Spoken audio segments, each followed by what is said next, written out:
Albertans are watching the Rebel. We've never had more viewers in Alberta, and I think it's because we were the voice that warned against the NDP from the very first day.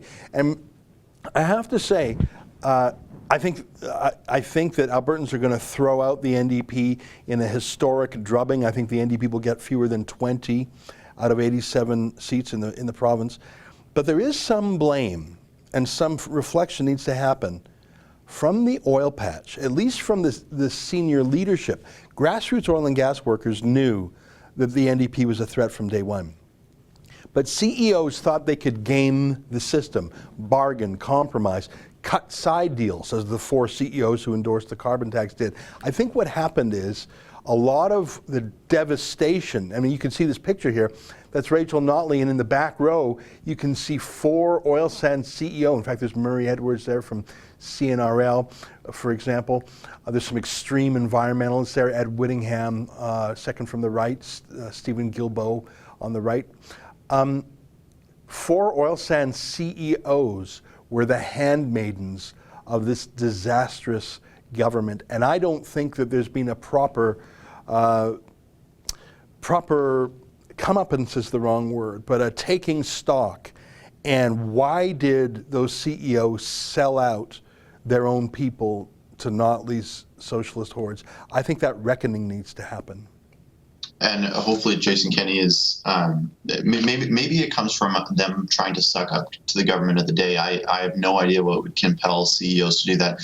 Maybe they're just so out of touch with their workforce and Albertans, given that they're millionaires in their own right, that they just suck up to the government to get personal favors. But when Jason Kenney's elected, we'll have to see his scrapping of the carbon tax. I'm sure he's not going to have a royalty review like Rachel Notley started her government off with.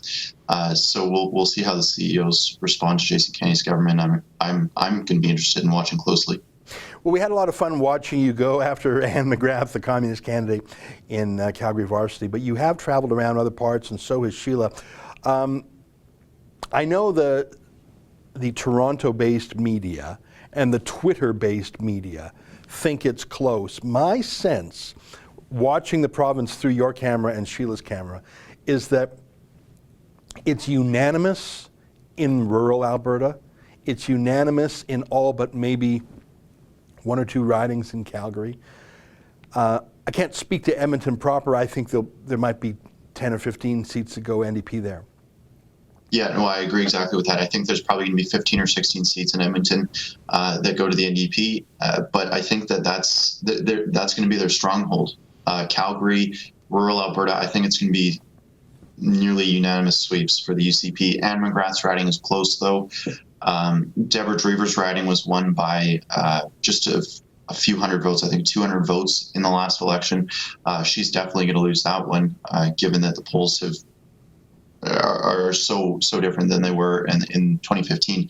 So maybe McGrath wins her riding, but outside of that, maybe Joe Ceci in Calgary Buffalo.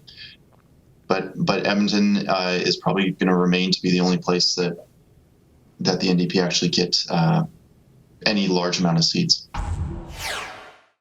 That's an excerpt from the Ezra Levant show. Every day I do a video monologue and then I interview an interesting guest. And then I end by reading my hate mail, but you've got to subscribe to it, which you can do at therebel.media/shows.